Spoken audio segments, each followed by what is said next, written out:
This is Christine Brown, and while I have to listen to this podcast as my motherly duty, you have the choice not to. My sons sometimes say some naughty things when they're trying to be funny, but really, they're just being stupid. Do you still want to listen? Go right ahead. I am not your mother.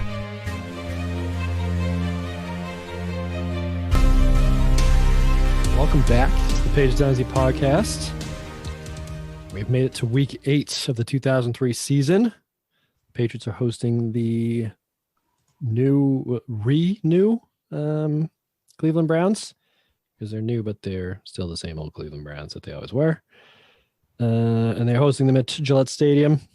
And I believe they said this was Halloween, but I didn't actually look up the date on this.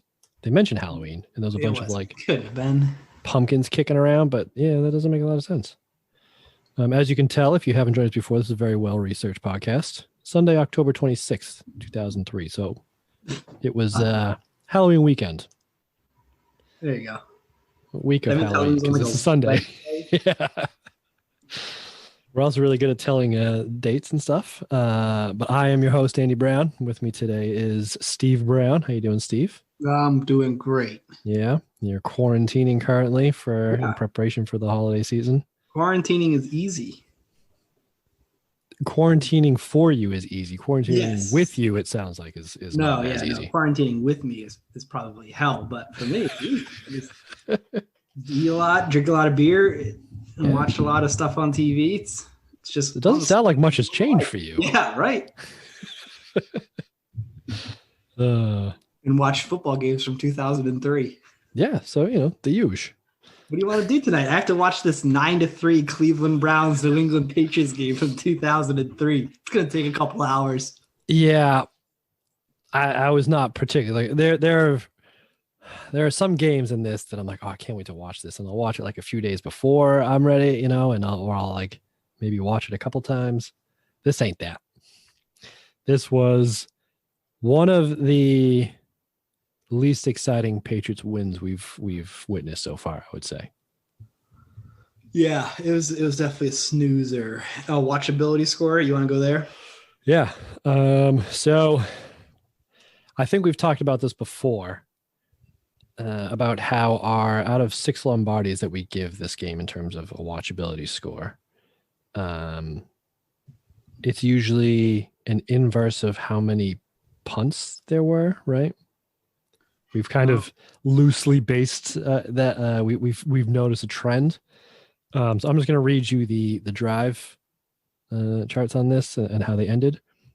Punt, field goal, punt, punt, punt, punt, punt, punt, punt, miss field goal, and that's the first half.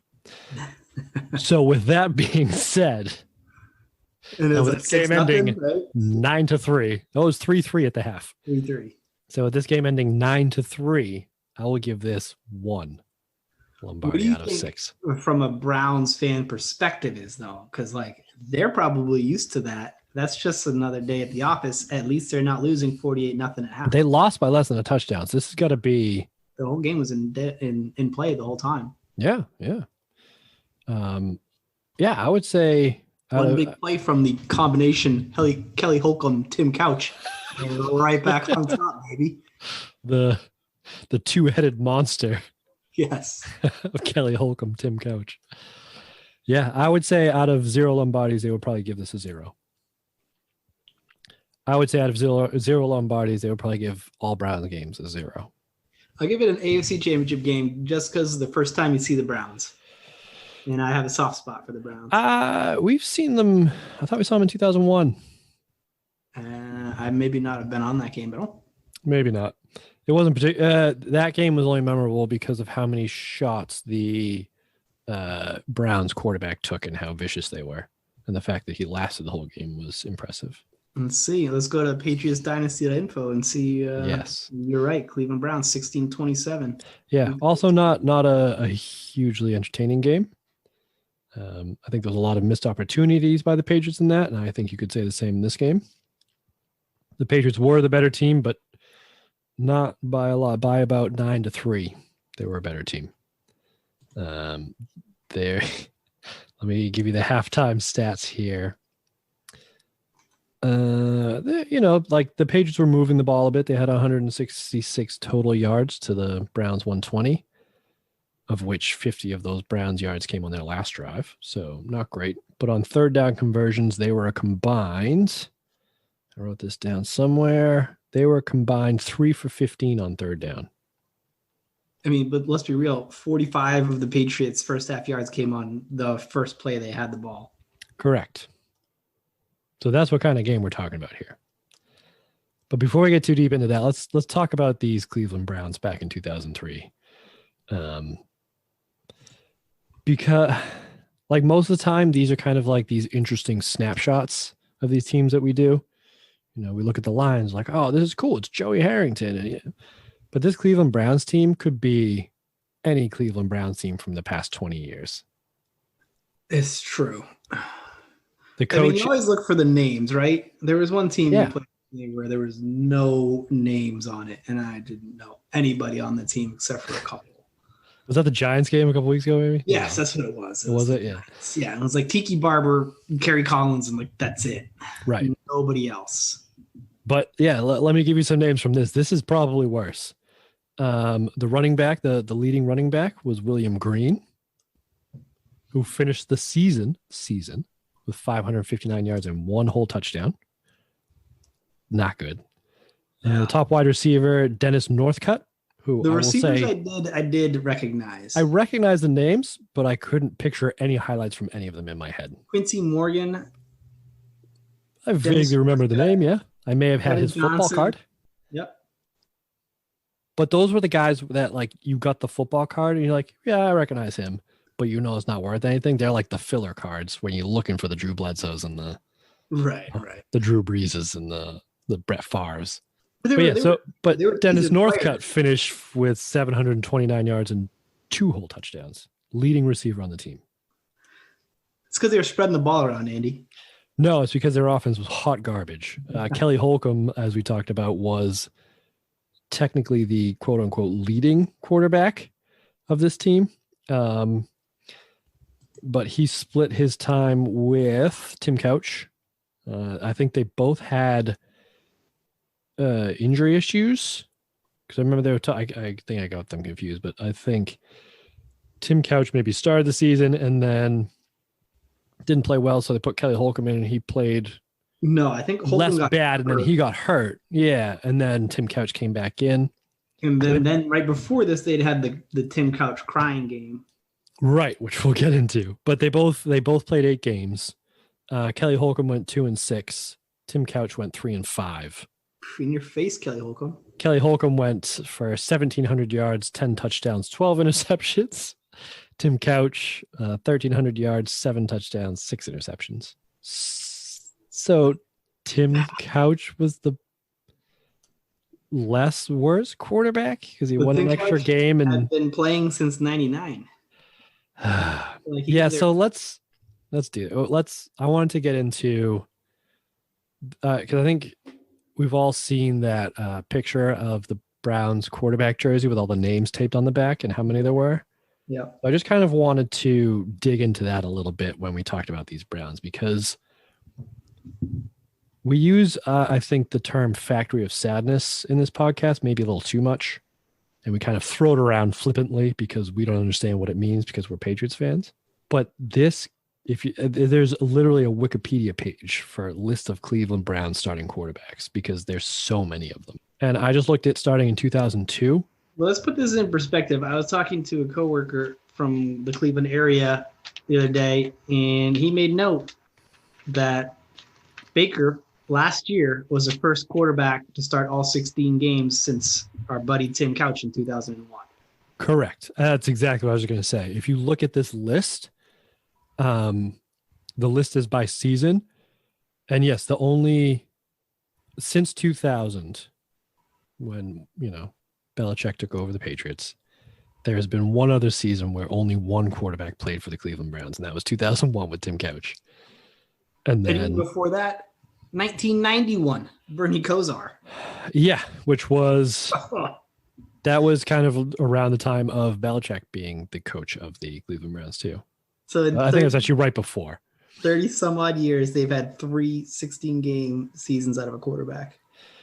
Yeah. And like you can keep going back and like none of these are good.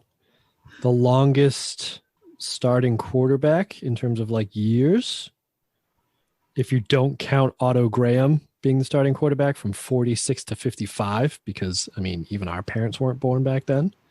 That's And true. I'm kicking 40's door down. I'm 37. Is from 1978 to 1981 by himself, and then he played some more games in 82 and 83, was Brian Sipe. Yeah, no idea I who don't even know if I'm pronouncing that right because I've never heard of this dude. But Sipe? yeah, he made the Pro Bowl in 1980, first team All Pro, second team All Pro. He was the NFL MVP in 1980, apparently. What? Threw for 4,000 yards and 30 touchdowns. Again, this is before either of us were born, Andy. Just barely. I mean, I was born in 83, so he was still playing. Yeah, that's 3 years. You're -3 at that point. This is correct. But, all right, so let's start in 2000 then, because this is the time frame we know. This is the time frame we're talking about. 2000, Tim Couch, who had been playing since 1999. So I think he was like their big draft pick when they came back as a team in 1999 was Tim Couch, who split time with Ty Detmer the year before. Tim Couch started 7 games. Spurgeon Wynn, fucking great name, started 1 game. And then, I don't know if you recognize his name, but Doug Peterson started 8 games for the Cleveland Browns in 2000. So I went down a little bit of a rabbit hole with this. Yeah, how did Doug Peterson do as a quarterback? Why didn't they give him more of a shot? So, well, here's the thing. Doug Peterson had been a journeyman up until this, right? He played for, I think he was drafted by the Dolphins, I want to say. Oh, he was a rookie free agent. He wasn't even drafted. He was signed as he was signed with the Dolphins in his rookie year. Then he did a stint with the Packers, then with the Eagles. Didn't play a lot, I don't think, with any of those teams. And then, according to Wikipedia, Peterson considered retirement after being released by the Eagles, but instead signed a 2-year contract with the Cleveland Browns on September 2nd, 2000. Not a good decision, I feel. I mean, I think Doug Peterson in today's age as a head coach of an NFL team, especially right now with the whole Carson Wentz thing going on, is being criticized for his bad decision-making. I think there's some red flags back in 2000 when he decided, you know what? No, I still want to play. That Cleveland Brown job, that looks like a good idea. What did he do? How did he go as a Cleveland Brown quarterback? Let's take a look real quick. Cleveland Browns. The Browns backup, Ty Detmer, suffered a season-ending injury, and the Browns needed a backup quarterback to start Tim Couch. This is the second time in Peterson's career that he was signed to replace injured Ty Detmer, I'm guessing back in the Eagles. Peterson started as the third quarterback behind Couch and Spurgeon Wynn until Couch suffered a season-ending injury in Week 7. Peterson started the next 6 games. How do you think he went in those 6 games? How do you think the Browns did, record-wise? It's terrible. 0-6. 1-5. In Week 13 game against the Ravens, he was knocked out of the game with bruised ribs and replaced with Wynn. Wynn started the next week against the Jacksonville Jaguars, but he suffered a season-ending injury, and Peterson replaced him. He returned for the final 2 games of the season, losing both, including a 35-24 loss to his former team, the Eagles, and a 24-0 shutout to the Tennessee Titans. Peterson was released after the season on February 22nd, 2001. And then he went on to play for the Packers again before retiring officially in 2005. So that's only 2000. We have those 3. And that was just like, Tim Couch season-ending injury. So they bring in Doug Peterson, who gets hurt.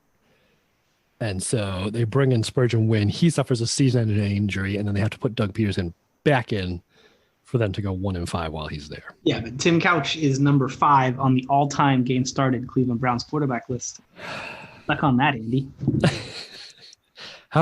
Where does he stand on the list of season-ending injuries? But he's got to be towards the top of that list too, because Greg talked about this earlier. You got to be bad enough to keep your job. He played 59 games and a .373 winning percentage. That's impressive. He started 16 games one of those seasons. He also had the last playoff start in Browns history Tim Couch? Yes, 2002. No, that can't be right. Didn't Derek Anderson take him to the playoffs in like the 07, 08 Oh, era? no, it's Kelly Holcomb. You're just making shit up now, aren't you? That's what Wikipedia is telling me, Andy. Postseason. 2002, Kelly Holcomb, 0-1. Greg, can we fact check this, please?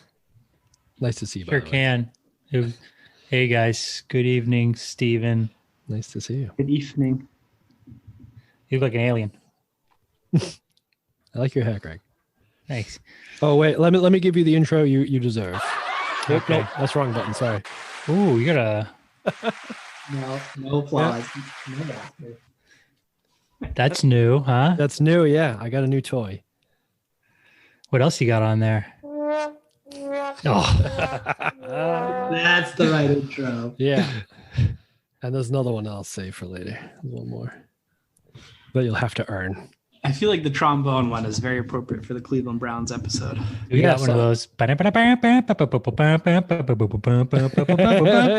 That's what we need. Yakety sax, is that what that's called? Yes, it is. Exactly what it's called. We'll see if I can find some Yeah, we need a yakety sax sound bite. So, since you're just joining us, we are talking about the list of Cleveland Browns starting quarterbacks. Yes, the 2000 infamous. onwards. Yes. And this list, because I like I was saying to Steve, we throw around the term like factory of sadness kind of a little loosely because we don't really understand what it means because we're Patriots fans. But this list is kind of a glimpse into what that actually means. Because as Steve pointed out, or his co-worker from the Cleveland area pointed out, before 2019, when Baker Mayfield started all 16 games, the last time a Brown starting quarterback started every game of a season was 2001 with Tim Couch. Yes. All right. I just looked it up. 2002 playoffs. Steelers, Browns. Browns Yeah, are the sixth in the seed. snow. Kelly Holcomb. He threw for 26 to like 43, 429 yards, 3 touchdowns, and an interception. Yeah, remember I wore the Holcomb jersey Yeah. on that podcast right by the playoffs? Yeah. Because that was his best game ever.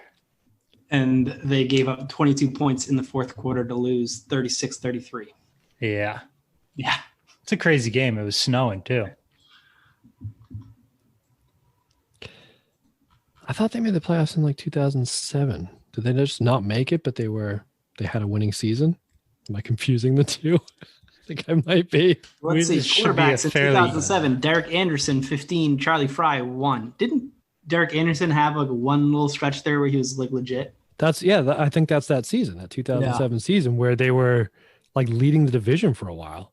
And Derek, because I think wasn't it Derek Anderson and I don't know, some big wide receiver too, and they were putting up like obscene numbers. Like them and the Browns put up like Josh a 54 Gordon? to 50 game. Was it Josh Gordon? I thought it was before his time. It was like Braylon Edwards or something. Yeah, it might be Braylon. Oh, Braylon Edwards. Yeah, apparently they had a winning record in 2007, but I don't think they made the playoffs. Wow. But then the year after, they get 9 games from Derek Anderson, 3 games from Brady Quinn, 3 games from Ken Dorsey, and 1 game from Bruce Gatakowski. Yeah, the wheels fell off. Oh. I think that seems to be the most quarterbacks they've started in one season is 4. 4 starting quarterbacks. They did it back in '88 with Bernie Kosar, Mike Pagel, That doesn't Gary count. Danielson, Don Struck. But 2008 just seems sadder. Just because I'm going to read out the names who I have no idea who they are on this list. Because even like Spurgeon Wynn, I sort of remember him just because his name is hilarious. Yeah, Well, he's one of the Brady 7. right. Yeah, that's right. He was drafted 16 spots ahead of Tom Brady. Okay, so who is Seneca Wallace? Seneca Wallace was Iowa State. He was like a speedy, quick guy. Yeah, I think he might have he- been like a converted. He ended up converting to wide receiver at some point, I right? feel like he was supposed to be what Russell Wilson turned into. Even He wasn't Ken very big. He was Dorsey. kind of like a bulky kind of, but he could move and he could throw on the run. Yeah, like Greg was saying, he's a run first. Yeah, quarterback. pretty sure he ended up playing wide receiver in the NFL. Connor Ken Shaw? Dorsey. Ken Dorsey was legit in college too. Is He it went the to Miami Miami. guy, the U guy? Yeah. Okay. Oh, that's right. What Yeah. about Connor Shaw? No Don't idea know. who that is. Austin Davis, He sucked. Nope. Kevin He's recent. Hogan. Who? Kevin Hogan, Isn't he the wide receiver? The Patriots? He's fairly recent too, I think. Yeah, 2017. 2017. Cody I Kessler. think I think I've seen Kevin Hogan play live. Is that the game where Brady came back from the suspension? Was that game, really? I think he was starting for the Browns. 2017? Yeah, that would make sense. Yeah.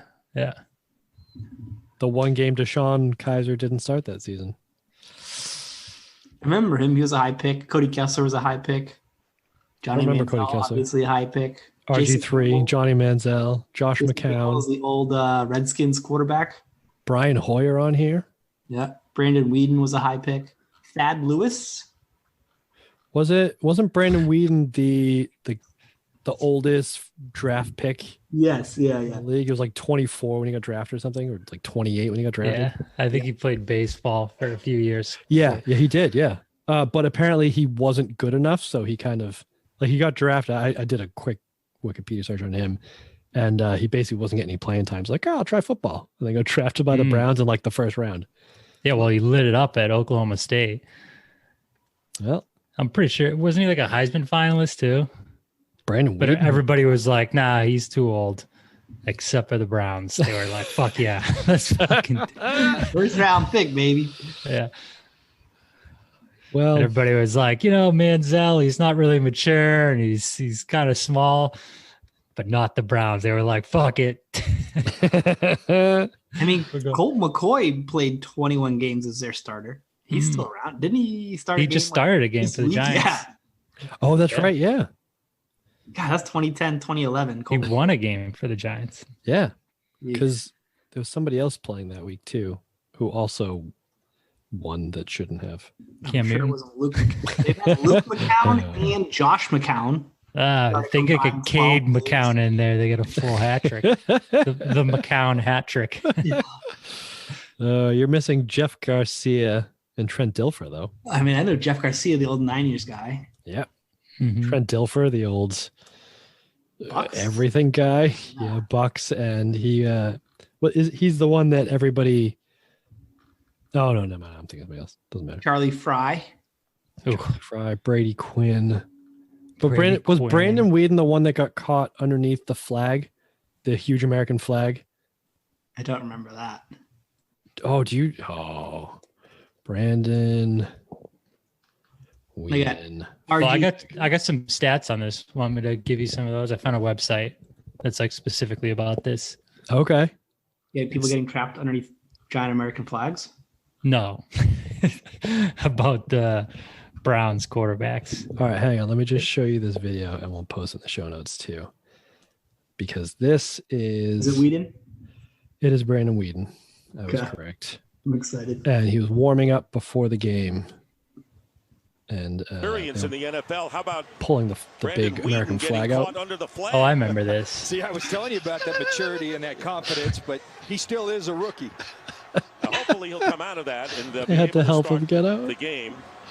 Of course, it'll be a while first because the Eagles will get the ball first. They have won the toss. Oh, there he is. Now he's There's out. Brandon Whedon. So There for 20 It's like that Browns game can you used to now play as a breathe kid. easy. Yeah, with the parachute. Yes. Nightcrawlers. That game used to scare the shit out of me. Really, I used to love that game. Yeah, I hated it. Played it enough. Hey. So All what right, do you wanna hear have, some Greg? stats on here. This is an Yes. article from 2016, so it might be slightly dated, but so the Browns have started more than one quarterback in 15 consecutive seasons, and they've started 26 different quarterbacks since 2000. So that's 16 years. Yep. Only six of those quarterbacks have started at least 16 games in their Browns career. Tim Couch is the only one to start a full season, like you said. The median number of games started is 8. Oh, 7 quarterbacks have been drafted in the first round. that's the hardest Oh one. my God. Not like the lack of trying. That's the thing. So, Um, Here's a question. oh, for here's you. a good one. Only 3 of its starting quarterbacks, Tim Couch, Derek Anderson, and Brian Hoyer, have won more than 6 games as a Brown. Their average QBR is 66.0. Well, this is probably a good for Baker because like it's wide open for him to be the best Browns quarterback ever. Maybe outside of Otto Graham. Well, no, I mean they had some good Bernie Kosar. Like you go, I think before they came, whatever they call it when they, is it an expansion? Bernie Kosar was, that weird re-expansion, right? A reintroduction, maybe. Yeah. Bernie Kosar was 500. Yeah. But Baker Mayfield he was 2 games over 500. Well, Bernie Kosar is 51%, and Baker Mayfield is 51.2% winning percentage. So, but like I'm just saying, the bar is real low. Yeah. Oh, for sure. Yeah. So of those names you mentioned, Greg, that won more than 6 games, only Brian Hoyer has a winning record. He's 10-6. No, Brian. Love it. Oh, actually, that's something funny too. I saw a website that it was 538, and they're talking about they have this stat. It's called yards above backup quarterback.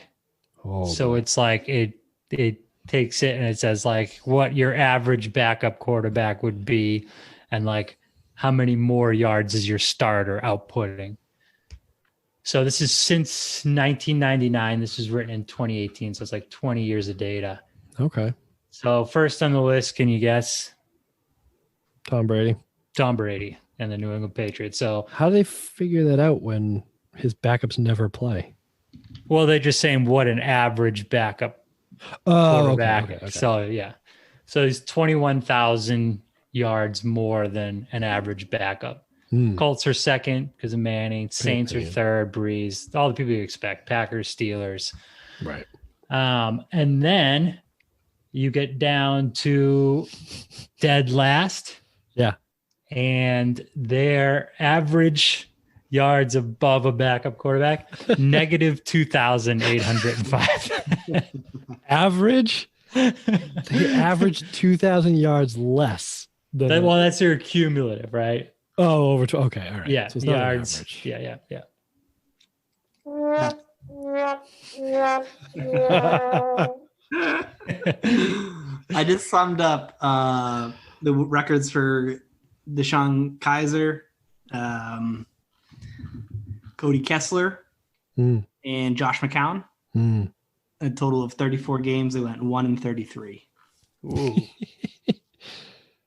And they weren't even like that far apart when they were playing either, Right. They're all they came, it's within 5 years of each other.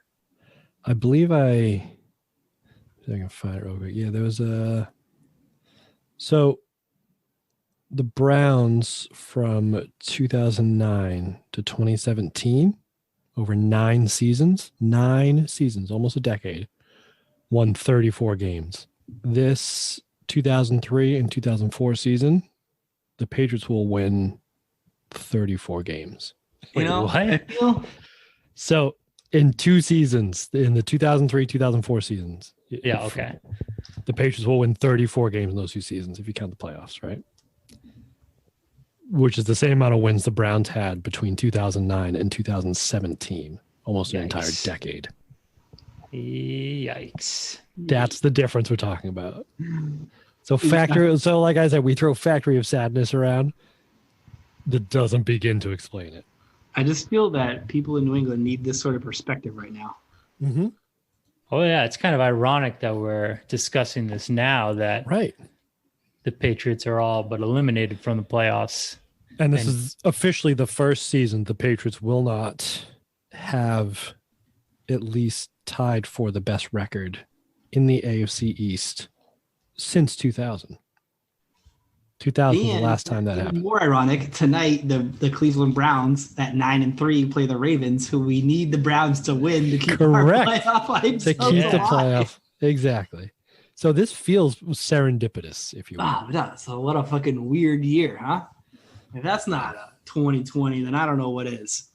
That's what I'm saying. Yeah. The Bills and the Cleveland Browns are both 9-3, or the Bills 10-3 now, right? Mm-hmm. Might be. and the Cleveland Browns may also be 10-3 after tonight. That's 2020. At least we can trust Jacksonville. That feels nice. There's some, yeah. There's some light. There's a rock in this ocean of Uncertainty. Uncertainty. Exactly. Yes. Speaking of uncertainty, the 2003 Cleveland Browns, all over the fucking map. When I was doing my research for this, I found a fun little anecdote that just, I think, sums up the Cleveland Browns, not just necessarily in 2003, but generally. In week 2, before the game, the Browns were playing the Ravens, and the Browns linebacker Andra Davis, Andra Davis, who was the leading tackler for this Cleveland Browns team with 138 combined tackles, 98 solo, which is kind of a lot. But he telephoned Ravens running back Jamal Lewis before the game and stated he wanted Lewis to carry the ball at least 30 times in their upcoming matchup. Quote, "If that happens, it's going to be a career day," Lewis replied. And then Lewis erupted for 295 rushing yards, breaking the record previously held by Corey Dillon as the Browns fell 33-13. I remember that He game. ran for almost 300 yards. But not only that, the Browns defense called him up, be like, "Yo, carry the fucking ball, dickhead." He's like, "Okay," and ran for 300 yards on him. Do it, I dare you. That was week 2.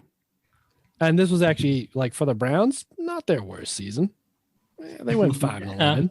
They went 0-16, didn't they? They won 5 games. That's not bad. Wait, did the Browns go 0-16? No, I don't think they did, right? Not Browns this year. They did in like 2017. 2017? Okay, yeah. Yeah, It's Hugh Hugh they had Jackson. 2 years. Yeah, Hugh they Jackson. were 1 where and he won- 15, and then next year they Yeah. went 0 and 16. He won 1 game over 2 seasons. That's But right in 2003, they were coached by Butch Davis, who the Patriots were 2-0 against Butch Davis. Is that his real He was- name? I didn't check. Yeah, I'm on Pro Football Reference. They call him Butch Davis, but my guess is probably not. Check. I mean, it's from Paul Hilton Butch Davis Jr. from Oklahoma and went to college better. in Arkansas. So Dude, Butch is such a kick-ass nickname. Is it though? Yeah. I don't know. from Oklahoma and go to college in our. I feel like if you're from Oklahoma, like everybody's nickname is Butch, and I think that's just like for the guys who are overweight in middle school. You know, you're just called Butch now. You know what my favorite nickname is? Fast Willie Parker. It's just the dumbest nickname. Yeah, it's not great. It's just describing Willie Parker. He's fast.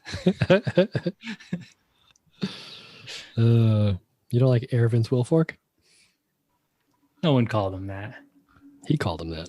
They had the T-shirts when he blocked the field goal. Oh, yeah, I remember that. But yeah, Butch Davis. He was the Cowboys defensive coordinator for the 2 years before taking over the Cleveland Browns in 2001, and he kind of had a bit of a flash in the pan in 2002 when they went 9-7. You know, that's when they went to that playoff game, right? And Kelly Holcomb had his career game. But then he would go 5-11 this year, 3-8 the year after that, and would not coach as a head coach in the NFL again. Some other good names in this coaching tree were Todd Bowles, who was the secondary coach of the nickel package, which I don't know how that's a So specific. coaching position, right? Yeah. But he was, one of the many failed head Jets Just head call him coaches. what he is. He's an unpaid intern, okay? But even better. You call him good too. I go, where are we going with this, Andy? So, well, no, because it gets even better because his, I guess, boss, the secondary coach, Chuck Pagano, who. Oh, So I think Todd Chucky. Bowles learned a lot on this Cleveland Browns team on what not to do from Chuck Pagano. Although I never really saw Todd Bowles run any horrifically planned swinging gate punt formations, so he wasn't listening a lot. But yeah, Oh, I thought you Chuck were gonna say- Pagano, best known for ruining prime Andrew Luck. And I thought you were going to say horrifically planned teams, which yeah, no, he figured that out all by Yeah. himself. Doesn't take a lot. But for some reason, the way they were talking about this Browns team was that they were actually kind of good, which surprised me because they were 5-11. Who were the commentators, Andy? So literally the first shot of this YouTube video is the heads of Dick Enberg and Dan Deerdorf, and my first notes on this game were, oh no. Just, oh no. How many games do you think they've done, and how many more do you watch? Most of the Patriots game. This is what I'm telling you, that we're going to have a lot. I like it. Of Dan Deerdorf. You want more food talk, Steve? I thought you loved Dan Deerdorf. They ate in their last fucking 6 weeks of games. Like, oh well, last week we're doing the Packers game, so they fed us bratwurst, and this week it was lobster rolls because it's New England, and they were hand delivered by Robert Kraft. I don't fucking care. Holy shit, this game was boring enough already. You gotta sit here and listen to what Dan Deerdorf ate. You know what? Fuck it. Let's get into this. Tell me how you really feel, Andy. No, you started this, so we're gonna get into this. Andy, what did you have for dinner? Hatred.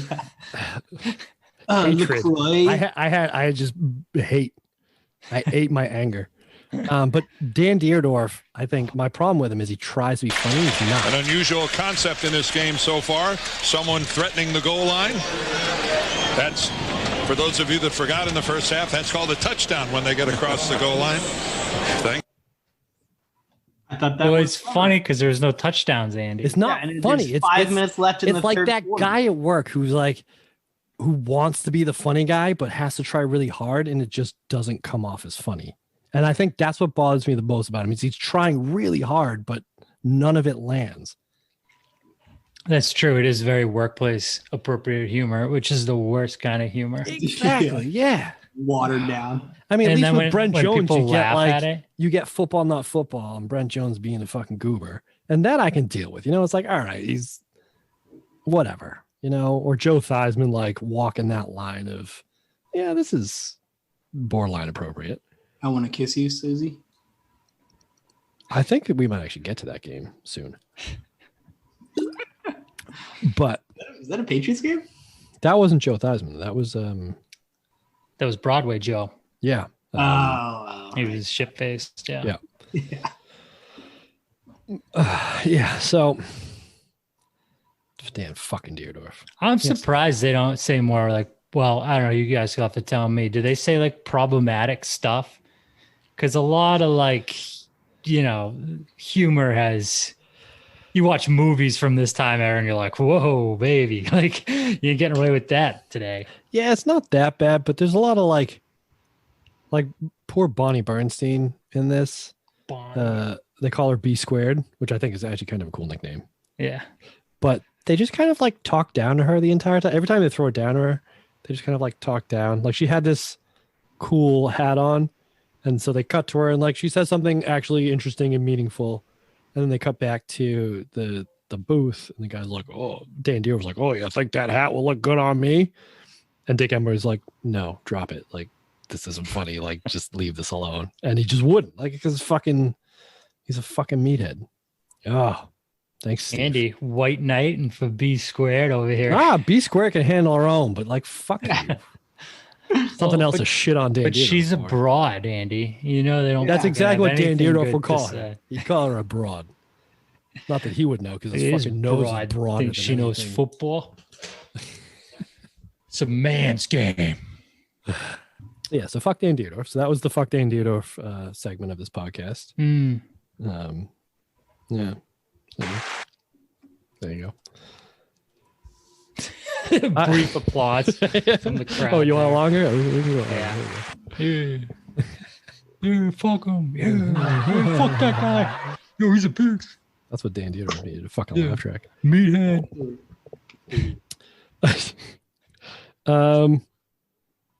I did since we're gonna. There's really nothing to talk about in this game because, like I already said, it went punt, field goal, punt, punt, punt, punt, punt, punt, punt. And then the Patriots moved the ball. Brady got sacked on third down. Adam kicked a field goal, but it was a false start. So they moved him 5 yards back and he missed it. Cleveland kicked a field goal, and that's the first half. 3-3. So there's like nothing else to talk about. Well, there's one other play I can think Well, of. they're missing their best player, Who is? Cleveland. Kelly Holcomb? Willie Green. Willie Green? They Remember they William were. Green? He's a BC product. No, I don't remember him at all. Was he really?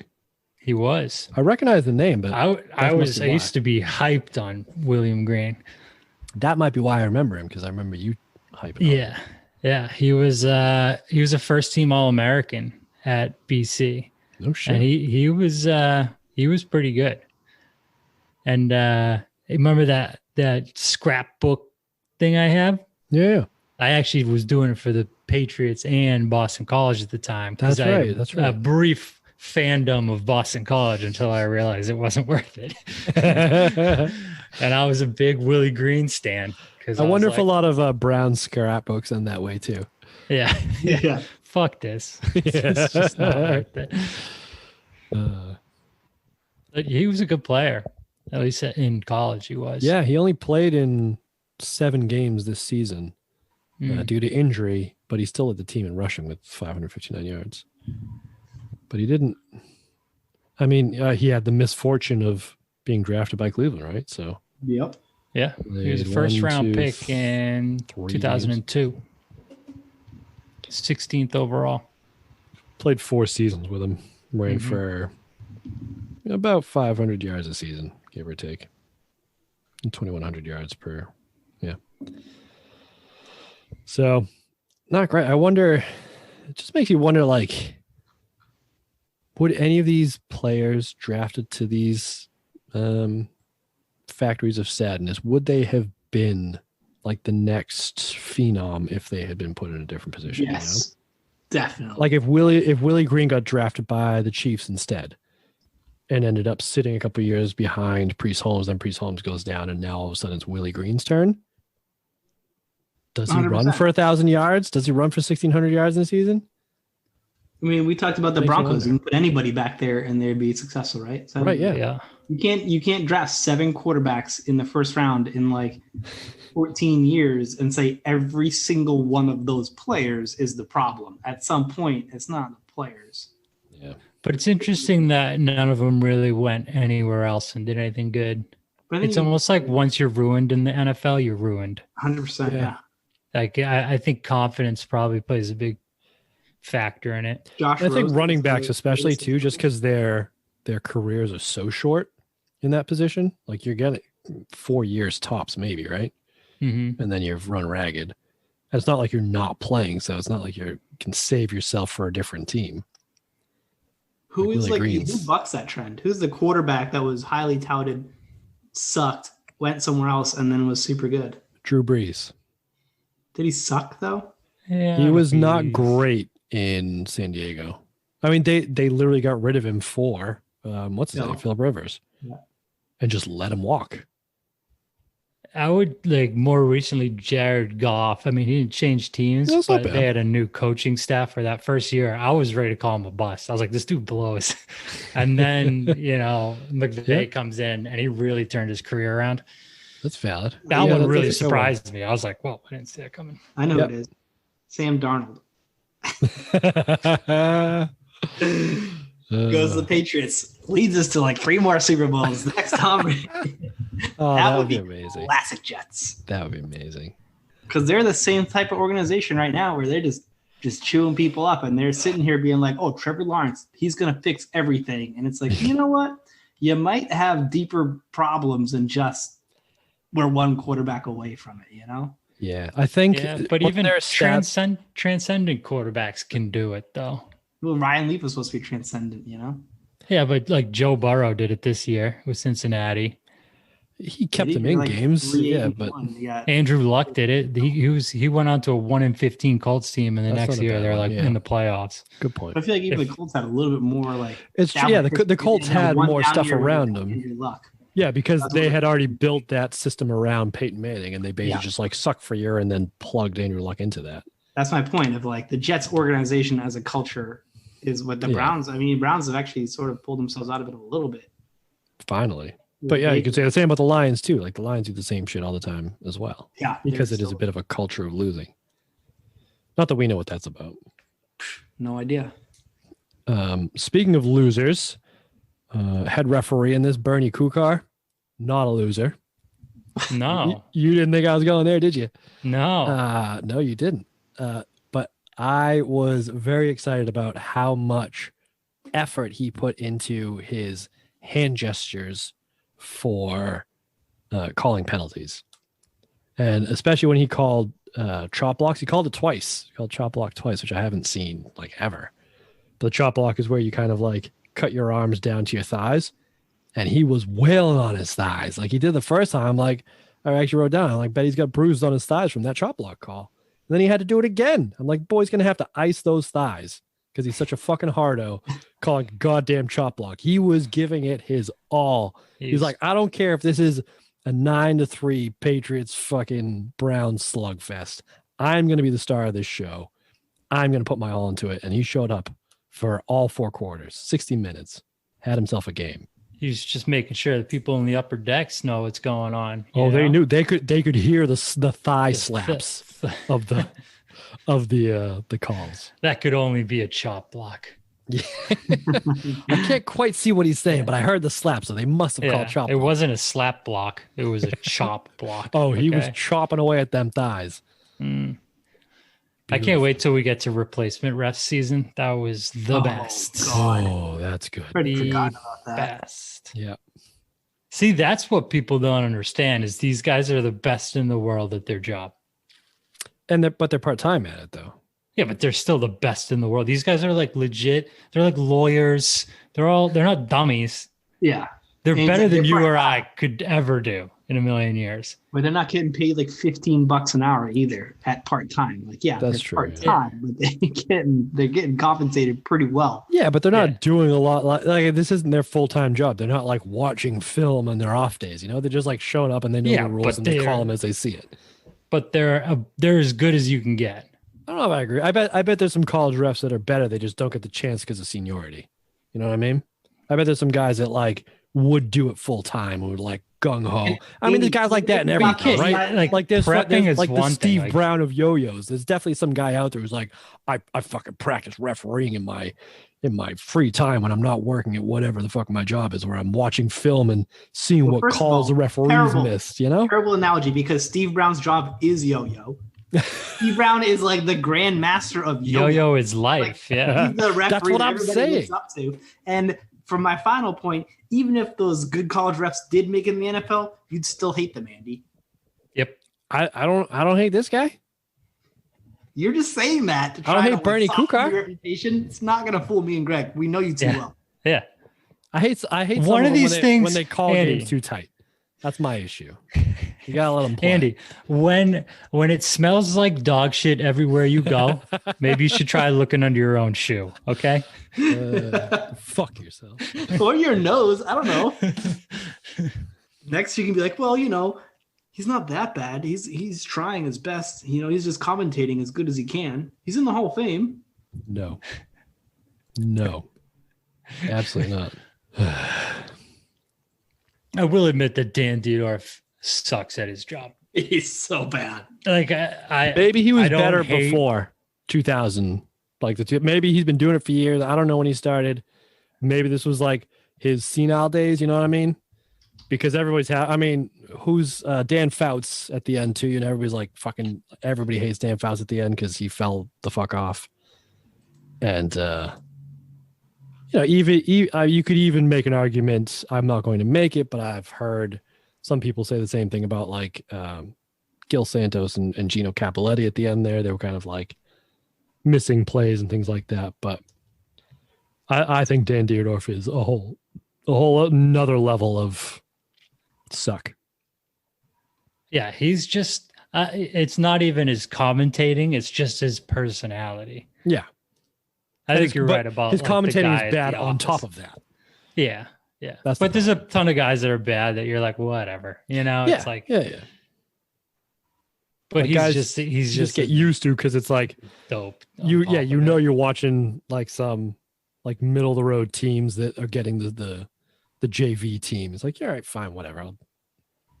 I'll just kind of tune you out more than anything. But the problem with this is that it was always Dan Dierdorf for the Patriots games for some reason. And so you just heard him so much, and he was so bad every time.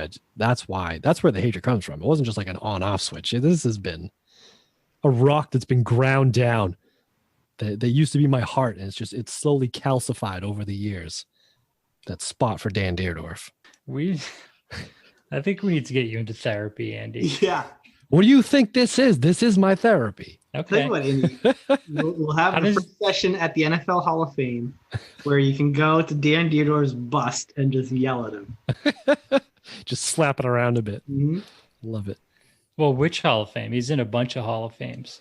You know what? Hall Shut of the Famer. fuck up, Rick. God damn it. But speaking of bizarre incidents, I'm pretty sure we brought that up at some point. They made a mention of Kenyatta Jones. Wait. Before we move on. Sorry to bring you back to Dan Dierdorf, Andy. And ruin a great transition. Dan Dierdorf is the 2008 recipient of the Pro Football Hall of Fame's Pete Rozelle Radio Television Award. The award, given annually, recognizes longtime exceptional contributions in radio and television in professional football. You know who gives that out? People who don't Tommy. listen to the fucking commentation of the games for the past 8 years. Who gives it out then, Andy? That's what I'm saying. People who don't listen to the fucking games. Obviously, I'm extremely flattered on many levels, stated Dierdorf. First of all, because my close relationship with the Hall of Fame, because he's a big Hall of Fame guy. He's in the Hall of Fame. All right, hang He's on. I just need to Big Hall of Google Fame real item. quick. And then he continues on. Also, I knew Pete Rozelle. I just need to Google real quick how to kick somebody out of a Zoom meeting. Because this is getting out of hand. He actually grew up near the Hall of Fame. That's why he has such a what? Finish that sentence. Here we go. It gets better. Dierdorf noted he has worked on radio or television with 6 previous winners: Jack Buck, Dick Enberg, your buddy, Frank Gifford, Lindsey Nielsen, Ray Scott, and Leslie Visler. Leslie Nielsen from Nielsen Ratings. So do they have like different wings of this commentation Hall of Fame? Like because I think Dick Enberg would be in there for most miscalled players by number or misrecognized players by number. They don't give stats on that, Andy. Get real. You know what? Maybe we'll start a new website. Tell you what, Andy, if it makes you feel any better, he's from Canton, Ohio, which is where the Hall of Fame is, and is. So it's an inside job, is what you're saying. Territory. So he's probably a Browns fan. It's home cooking. Oh, that's even. Yeah, If he's a Browns fan. He's Fine. got to be from Canton. You got to be a Browns fan. No, he's one of those assholes. Like I'm a football fan because I'm from Canton, so I'm all about the Hall of Fame. I'm just in it for the good players and the good plays. He's that asshole. 27 years calling games. See, so maybe he was at the end of his rope there. Maybe the first 20 were fine, and we're just getting the last. No, he still has 10 more years. I got nothing. He's just sucks. 87th of 2013. You're not going to talk me off of this hill. Like I will die on this hill. Let's explore that a little bit because terrible there's a commentator. hospital named after Dan Dierdorf. A hospital. He got admitted to his emergency trauma center. I guarantee all the signs in that are pointing in the wrong direction and are mislabeled. Everything's mislabeled. He's in the College Football Hall of Fame, Pro Football Hall of Fame, Michigan Sports Hall of Fame, St. Louis Walk of Fame, and Arizona Cardinals Ring of Honor, Andy. What do you got on your resume? I'm in the Dan Dierdorf Hater Hall of Fame. How about that? That's true. You are. Speaking of assholes, other than my brothers, they were talking about Kenyatta Jones in this game and how he's no longer a Patriot. Yes, I looked this up. So did I. They released him after a quote unquote bizarre incident, according to B Squared. And so what happens is it's kind of weird, and there's not like I did some Googling. There wasn't a ton of information about it. Is it more bizarre than Chandler Jones showing up naked to a it's police on station? that level. Okay. So found that here, Washington Post article yeah, because the Redskins, in classic Redskins moves, said, "Wait, you were on a Super Bowl championship. I know your name, even though you just had surgery on 2 knees." Wait. Let me read this first, and then you can go into your Redskins rant because you're dead on. But so this is, I think, maybe the same article that you found. But it says this quote: Jones pleaded no contest. This Kenyatta Jones pleaded no contest to one count of assault and battery with a dangerous weapon, and was issued a continued without a finding ruling in April after he threw hot water on roommate Mark Paul. If Jones does not violate his 1-year probation, and the case will be dismissed. Paul, who suffered 2nd and 3rd degree burns, was sitting on the toilet when he was hit by the water. Jones described the incident as a prank gone awry and said he thinks Paul exaggerated the nature of the altercation for possible financial gain. I was tormented because of a friend, and it was a lesson learned, a hard lesson learned. But hey, we all have to learn, Jones said. And basically, Wait, I got one more quote. I'm glad it happened the way it happened because I could have been a more wealthy guy and he could have went for more than what he went for. But no, Greg, it was he threw tea on his roommate who was sitting on the toilet and it burned him. It was a prank gone awry. And the prank was, I'm throwing hot tea on you while you take a fat dump. It's got to be around the time when Jackass came out, right? And then, probably. Yeah, Jack was like 2000, 2001. Yeah. So to Steve's point, the Redskins looked at that and thought, yeah, that's our guy. Let's dump a fat sack of cash to him. Knee surgery. It's Johnny Knoxville's. Yeah, no, he hadn't actually played any games for the Patriots because he was recovering from knee surgery. Yeah, on both. So, I mean, I think you both remember my Jackass days where me and Milo stole mom and dad's video camera and filmed us doing stupid shit. But it was never like throwing scalding hot tea at each other while we're on the toilet, though. What did you do? Do you remember them? The one that I do remember was actually you guys were in it when we had that huge snowstorm and we had the snowbanks piled up wicked high. And so we rode our bikes as fast as we could into the snowbanks and hit them and flipped forward over into the snow. Remember that? Jackass. Right. But the thing is, we were so wild. We recorded that, right? And then I used the camera to record a school project on the same tape because it was tape back then. So you had to like reuse the tape. And it just worked out so that like we recorded the project and then it cut to us doing that. And so I finished my project and, we play it. And I didn't realize that. So I just played it and then like I didn't stop it in time. So all of a sudden, like there was this like serious project of us doing, I don't know, Spanish project or whatever. And all of a sudden it cuts the 3 of us riding our bikes full speed into snowbanks, flipping over and giggling to ourselves hysterically. You did that on purpose. I wish I did. That would have been great.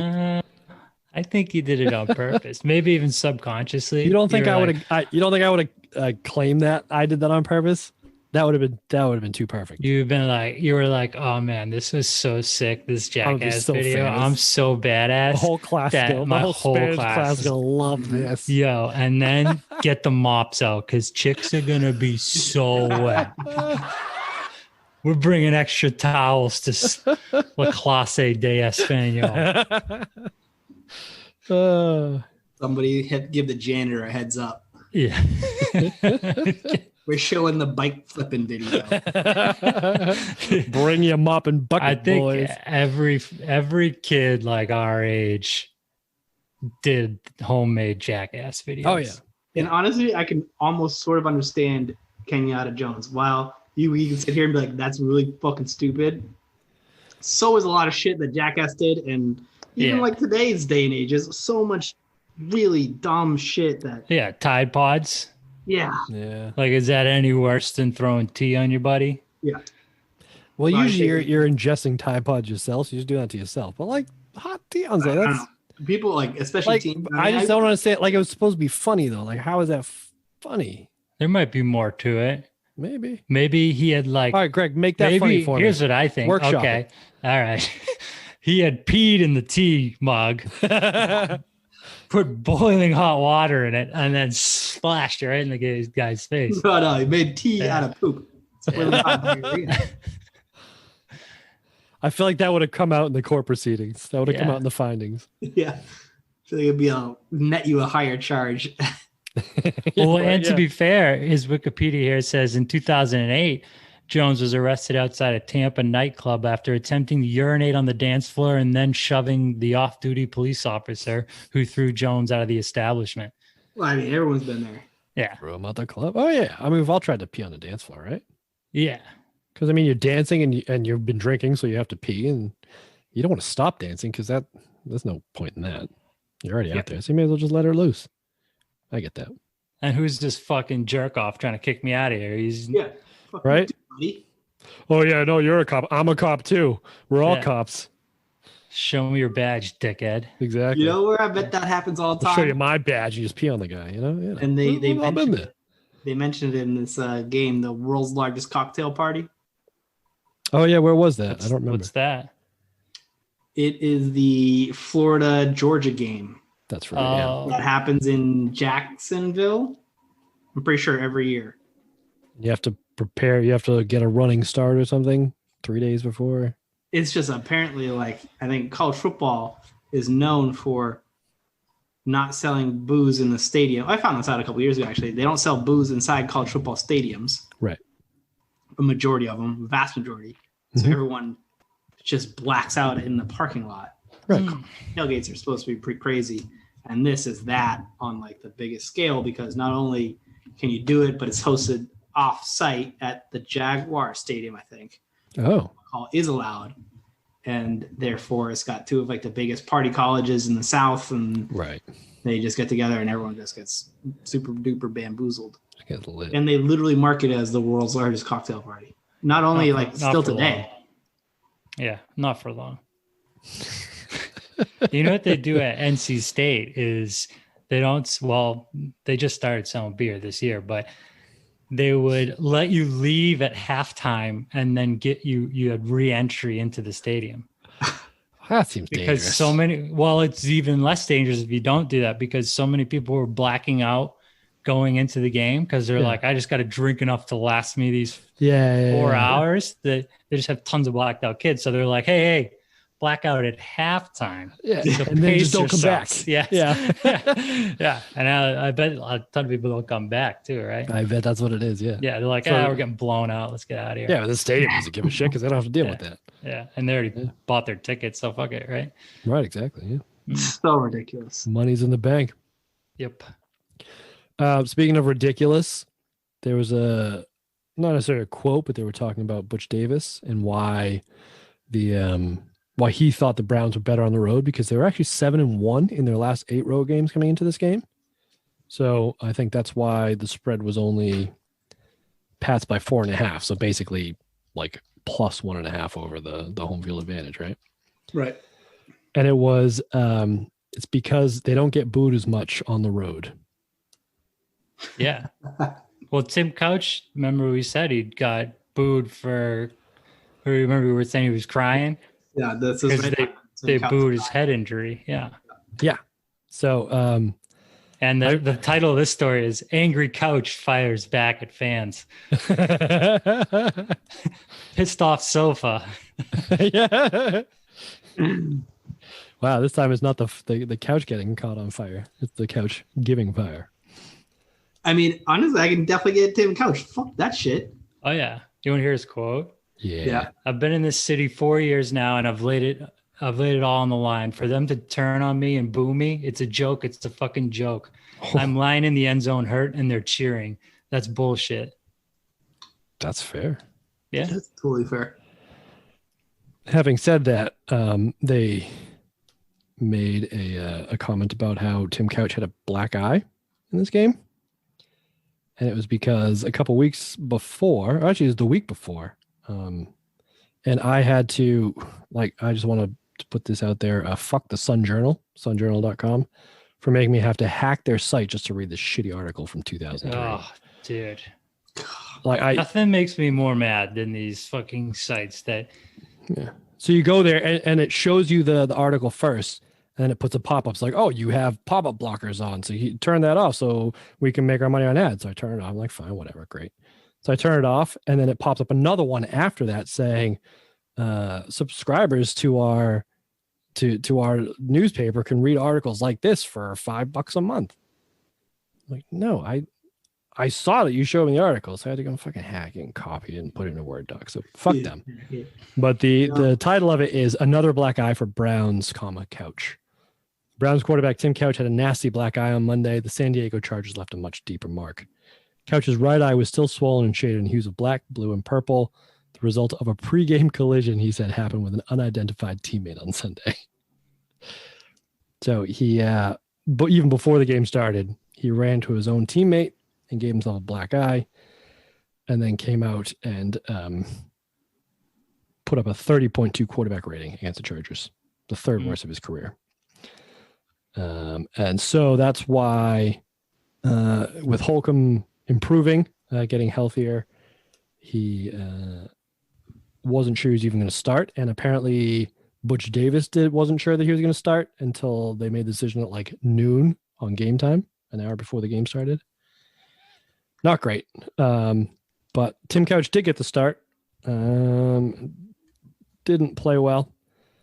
But he was taking a lot of hits, like a lot of hits. Browns quarterback, I feel like, always take a lot of hits. This was no different because they said something about how the offensive line, only the right tackle had started double-digit number of games, and everybody else. I feel that's how the Browns have gotten out of their funk with Baker's. I don't think Baker is significantly better than those other guys, but they like finally figured out that we need to get more than build Joe an Thomas. offensive line. Yeah. You know, like we got Joe Thomas. We're good in the O-line. Yeah. You know? So, yeah. And against this Patriots defense, these guys were getting eaten for lunch. Vrabel had 3 sacks, a couple of strip sacks. Big Richard had this, like the OG Gronk spike after that fumble recovery. Yep. He did. Big fan of that. But then Tim Couch actually got hurt halfway through the first half. The Brown, he hadn't done anything. And then Kelly Holcomb came in and immediately led them down the field on the last drive of the first half. And they kick a field goal to tie it at 3. But the one other play that I think was worth talking about in the first half was in the first quarter on the aforementioned strip sack that Vrabel had. That turned out to be another example of the tuck rule going against the Patriots. Because it was... And the TV crew had this like queued up immediately coming back from commercial where every single Patriots game they had that shit queued up. Yeah, it's like, oh, remember this play, Patriots fans? Like, yeah, fucking course we did. Outlaw? I thought, like, I in my head they outlawed it immediately after the next season, but clearly that's what I had thought too. This shit just popped up again. But how long did the tuck rule actually last before? I'm gonna stat check it. Yeah. Yeah. Like before I got over, because it was definitely happening in 2003 because they called it and they literally called it the tuck rule. Your boy challenged. Even called it. Your Diorf is like, that's a tuck rule. Yeah. 2013. 2013 it got turned off? Wow. Mm-hmm. No way. The tuck rule was abolished on March 20th, 2013 by a 29-1 vote of current teams. Who voted against that? Yeah. Al fucking Davis probably. It's like, nah, fuck it. Steelers voted against, and the Patriots and Redskins abstained. Well, of course, I mean, the Patriots kind of have to abstain, don't they? Yeah. I can't believe the Raiders didn't either. That's funny. No, the Raiders definitely voted against it. Remember we played that clip of like in 2002 of Al Davis being like, that's a bullshit rule. Everybody knows that wasn't the right call. You mean that big sheet of leather? Yeah. the handbag, the sentient handbag. But yeah, so that play is also on pagesdynasty.info. And at some point I'm going to create a clip of all the tuck rules that we come across. So whenever a salty Raiders fans comes up, we can present them with all the other tuck rules. I can't believe it. But we're up to 3 so far. We're only in 2003. Still, they didn't lose a playoff game because of the tuck rule. That's fine. But let's not pretend we're like the ones being like, marginalized. We're the grieved party here. Oh, no. we're No, but a lot of Raiders fans, especially would have these had a days, who fucking script sack on this, Greg. who were really young yeah. at that We were time. one- Instead, we have a Super Bowl. They had more than that chance to stop us. It wasn't that play that ended it for them. Yeah, but that play would have ended it. But but they had plenty of other times. We've to had do this argument a few times. You We guys have. know where I stand. I know where you stand. 2001 AFC Raiders game, divisional championship episode where we discussed this in depth. That's right. TLDR, Greg hates Bill Belichick. Yes. And the rest of us recognize his genius. Andy hates the refs and the If I commentator. recognize his genius, you mean slob on his knob, then yes, I agree. You guys love his genius in and around your mouths. But I can't believe that it wasn't abolished until 2013. That's a long time. plus years after that Raiders game. Because regardless of what you think of the call, it's a bad rule to have. Yeah, I think it's Stupid fucking rule. it's the right call, bad rule. I can't Yeah. believe that rule stuck around until 2013. That's insane. Yeah. All right, speaking of bad, let's throw some best and worst out. All right. Actually, before you do that, I just want to bring up one last thing. And it doesn't really have to do with this game because it has to do with touchdown celebrations, and there weren't any in this. But they showed highlights of other games. Like, they throw it to New York and whatever. And one of the touchdowns was finished with a goalpost dunk, which I think got outlawed as a celebration. You can't do it anymore. But that, I think, to me, was one of my favorite touchdown celebrations. I want to know where that stands on your list of touchdown celebrations. Like not the pre-planned ones, like not the choreographed things, because I think those are, but just like in terms of like, spontaneous touchdown celebrations. That's my favorite. No, the Lambeau Leap is that, but better. Lambeau Leap's pretty good. I like when they do like silly dances, like Victor Cruz's salsa. That was always my favorite. I'll give you that. Yeah. And there's a lot of players that do like funny dances when they score now. Like Justin Jefferson's, I like his a lot. Oh yeah, his There's that little toe tap thing. Yeah. I like seeing them dance because they're all good dancers too. It's true. Robot Seeing Gronk dance. It's even better when they're bad dancers. You just watch these professional athletes just be horrific at dancing. But Gronk has the Gronk spike, which is also epic. Yeah, it's pretty sweet. It's on brand for sure. It's on brand. It's definitely on brand, but it's just like, You know which one I sneaky liked? what? He's gonna come out of left field. The Shane Vereen kicked the door down. Oh, that's Oh no, it wasn't Shane Vereen. No, It was Shane Vereen. Ridley. No, Ronnie. Ridley. Yeah. Ridley. Yeah. The Randy That was Moss open the coverage one. That one's legendary. Is that what that was? Open the coverage? Yeah. It was from the first Randy Moss touchdown. I know the from- one you're talking about, but I didn't know that that's what it Yes. was meant to be. Yeah. When he splits the coverage. Yeah, Brady just throws it forever. He just splits the He just coverage. goes, "Boop." See you later. I remember when there was that dude in the stands that like kind of looked like him, but not really. And they showed him on the Jumbotron and the two of them were going back and forth doing it. Oh, it's wicked funny. You got to YouTube it, Steve. Oh man. It's absolutely legendary. And Randy Moss is fucking like giggling on the sideline. Randy Moss has had himself a good time playing football. Yeah. He's one of those guys. I love it. All right, so now we can do best and worst. I just wanted to get that because I saw that. I'm like, oh, that's one of my favorites. I was curious what your favorites were. But all right. Greg, you want to go first? Sure. All right. I have two bests this week, one from Baby. each team. Player Okay. of the game. For New England, I'm going to go with Ty Law. Yeah, we didn't touch on that. I kind of left that for you. Back from injury. Well, still Putting his stamp on injured. games again. He didn't practice all week, they said, and they decided an hour before game time, yeah, he's good to go, which is so Ty Law. It's like, yeah, fuck, I can do this. It's the Browns. And then all he does is go out there and get the game-sealing interception. Yeah. 51 seconds left. Literally the 6 play point after. game. The play after the Browns converted 4th and 15 to keep it going.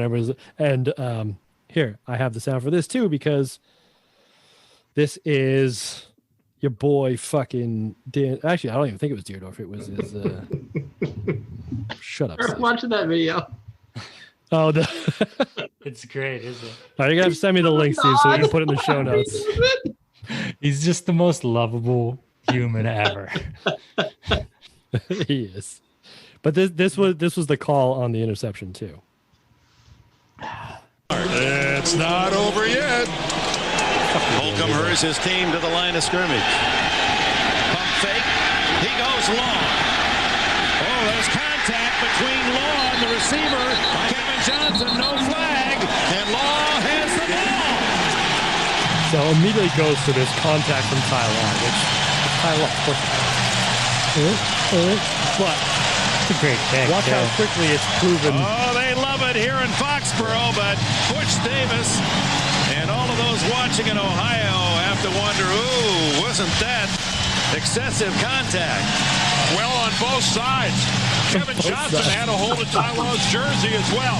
But I think that It was literally the wide receiver grabbing Ty Law between the 2 and the 4 and trying to drag him to the ground, and Ty Law just caught the ball anyway. Just one-handed, Yeah, like just- across his body pick. Yeah. Unbelievable ball Backhands it, skills, Tyler. Oh, He's incredible. Just Incredible. a hawk. On a bad leg, by the way. On no practice. Fuck it. Just gonna go out and do that. So you So can that find that sealed highlight the on game. website too. Yep, And that was it. they held the Browns to 203 total yards, which is Yeah, pretty this is- damn good. Not a great game, but the Browns defense also played pretty well. I think the Browns Yeah. defense was their strength on this team. Yeah, I had something. I didn't know if this was the best or worst. It was just like a big old question mark to me. I have a note here. Ben Taylor with 13 tackles, and there's 30 minutes left in the third. That was my Who's Ben? other best. Yeah, Ben Taylor. He had Oh, that was- 18 tackles, 16 Damn. unassisted. Who's Ben Taylor? I don't know. But that's a fucking crazy stat line. Yeah. He was all over the place. That's a lot. And like, gotta be like their middle other point linebacker, of right? like, you put Ben Taylor on this defense. And then some Is he a guy, record? Kevin Bentley, had 15 tackles. Jesus. It's ridiculous. Like, how many tackles were they tackling? Ben Taylor was the right outside linebacker, and Kevin Bentley was their middle linebacker. So, well, and I think to be fair, the Patriots were towards, especially like most of the fourth quarter, just running as much clock as possible.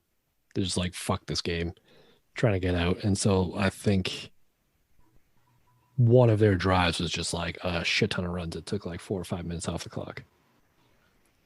Which 4 or I'll go 5 next minutes because isn't that long, Andy. in this game it felt like longer. It felt like 20. But on that note, I think my player of the game would be Kevin Falk. I had K-Pop for MVP. MVP. I had that note too, Andy. I'm K-Pop still for on that MVP. train. The lead back again, running really well inside the tackles. I think he had over 100 total yards. He had like 60 yards rushing, 50 yards receiving, something like that. It's a bold move, picking an offensive player as MVP in a 9-3 game. Yeah, well, you know what? I'll No, we do were it talking again. about having a season-long MVP conversation. You fucking idiots. I'm gonna do it again. Ready? Watch this. Daniel Do it Graham, again. co-MVP of this game. MVP. Yeah, Graham had a couple good plays, yeah. this was his second best couple. game of his career in this game, and he had some fucking snags.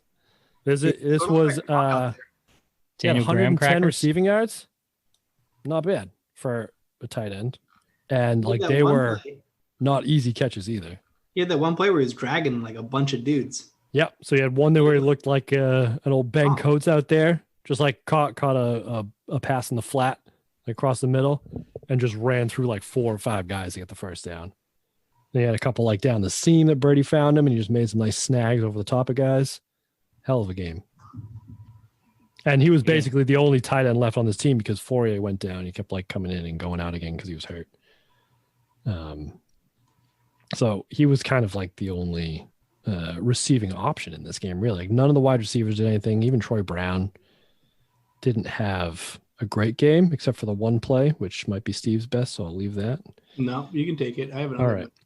So that was great. And it's on the website. Troy Brown. The Patriots getting tricky in the fourth quarters. Like, I think it was the drive where they're trying to run the clock out. It was 3rd and 2, just inside the Cleveland's half of the field. And Brady's in the shotgun, and he's, like calling out his like calling to his receivers, calling out different whatever audibles that turns out to be bullshit because Tyler goes in motion, and as he's going in motion, just jumps under center, grabs a snap, and then runs around left end for 4 yards for the first down. So reaching into his bag of tricks. So even when he's not having a good day, receiving yards and things, he's still contributing in big ways. Big ways. 4-yard game. Yeah. Hey, took a snap under center. That makes him a quarterback, right?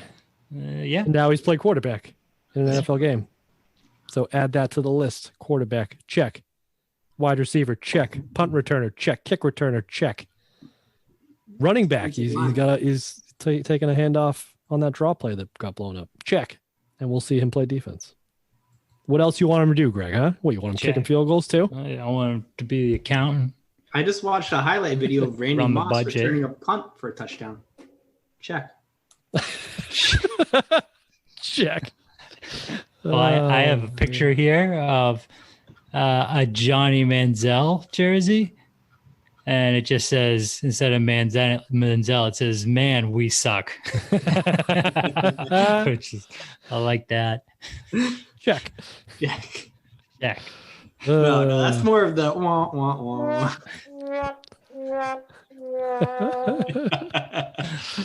That might get some use. Yeah, I feel like we're a real legitimate operation now that we have the sad trombone noise. Oh yeah. Just wait till we get yakety sax. His podcast is going to the stratosphere. Oh fuck yeah, he is. All right. So, and I think my worst I just had here was probably Bethel Johnson as a wide receiver.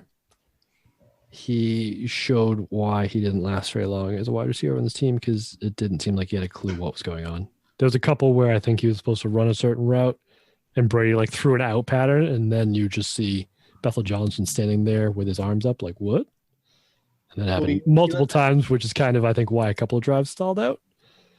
And then this probably isn't a worst, it's actually probably a best, is I'm going to show you this picture and we will put it in the show notes of the last time, Bill Belichick when he was a coach of the Browns, and his favorite moment was beating the New England Patriots in the playoffs. But this is the picture they showed.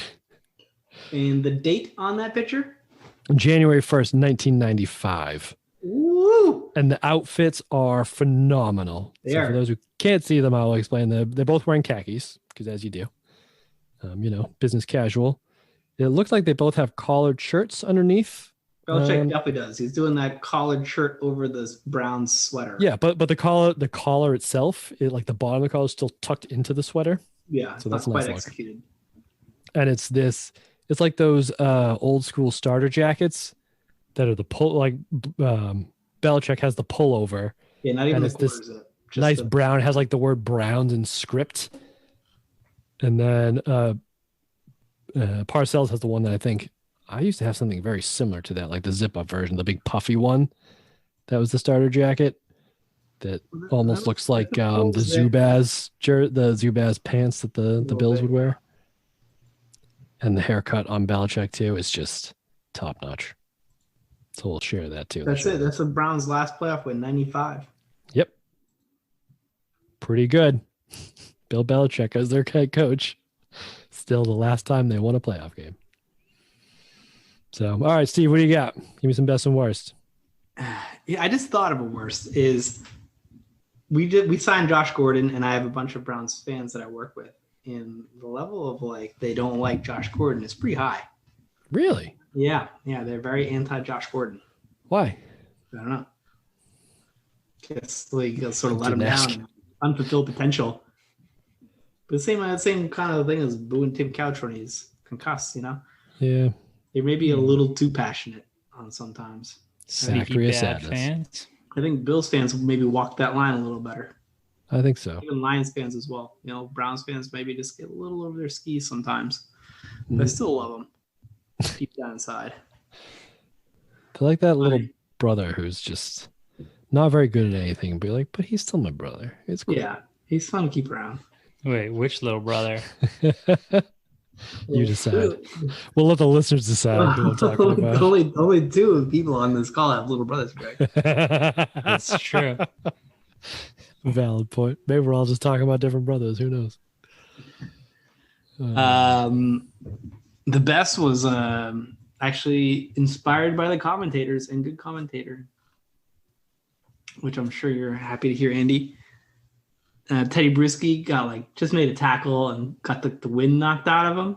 Mm-hmm. And they saw it and they commented like, "Oh, I think Bruschi's kind of hurt." And he's definitely feeling it. And then right before the snap, they cut real close to Bruschi's face and lets out the whew, you can see him just be like, "Holy shit, that hurts." And right before the snap, he's just like, "Oh my," he shakes his head like a half shake, like, "Good God," It was really great commentating camera work just to capture that emotion of Bruschi being like, "Jesus Christ." That's very typical Bruschi too. Yeah. And then the worst by far is they showed the stat and I kind of updated it throughout the game. This season, the Patriots are 8 for 22 in the red zone. Yeah, not good. That's fucking terrible. It's not good. More evidence of this team is not about the team is about to rip off the longest win streak in NFL history. That's true. Abysmal. However, there were two other stats that they showed as well. 36 was that they still haven't allowed a defensive touchdown in the first quarter since week 1. And they had won before this, they had won their last 20 games with the lead going into the fourth quarter. So now 21 games. So defensively, they're grave diggers. A shining example. Yeah, exactly. So if they take a lead on you going into the fourth quarter, you're kind of shit out of luck. Yeah, but every single red zone possession, only 36% turn into touchdowns. Yeah, it's not great. That's really bad. And this is the team. Wait, I thought they practiced that. No, we've always said, I think Belichick stresses red zone and situation football, especially heavily. And you can't, why aren't they better at it? You can't kick field goals and beat Tom Brady. Because they don't have a lot of their starters on offense right now. Oh, when you're starting Bethel Johnson, who's running the wrong routes, that ends some drives prematurely. And as great as Troy Brown and Kevin Falk are, all of those shifty slot guys get less effective in the red zone. Yep, that's true. Yeah, they don't have that finishing back too, which again, to Steve's point earlier, is in the season is why they probably go after a guy like Corey Dillon. Probably because of these issues that they have in the red zone. I'm very excited for the Corey Dillon years. Yeah, well, they're coming up soon. But I think that about does this game justice. I mean, we'll use the term game. It might be a little strong for what this was. I actually had one more for you, Andy. Give it to me. Yeah, me and Greg were shitting on you when you were like, "Oh, the high voices and the commentators on certain levels." I heard it on this game. It was on the promos. Mm-hmm. And all of a sudden, Dick Edinburgh's voice goes. Yeah, exactly. He gets a little Tony Romo wish, just a little bit. But now that I pointed out, you notice it. You're right. I'll give you that. I can admit when I'm wrong. It's back. So, and one last thing. I had the Patriots, the last time New England was unbeaten in October. Before this season, 1978. October has not been kind to this Patriots team. But I think they'll do it again this year. So good for them. Nice. But as we go into November of 2003, Monday, November 3rd, Monday night game, baby. Heading to Invesco Field at Mile High Stadium to play Mike Shanahan and the 5-3 Denver Broncos. It's Brady's House of Horrors. Primetime matchup, baby. Trouble. That's trouble. But this is the Patriots in 2003. Don't give it away, Andy. So we'll see what happens next week on the Patriots Dynasty podcast. See you later. See you later. I didn't even give up the phone number. Oh, well.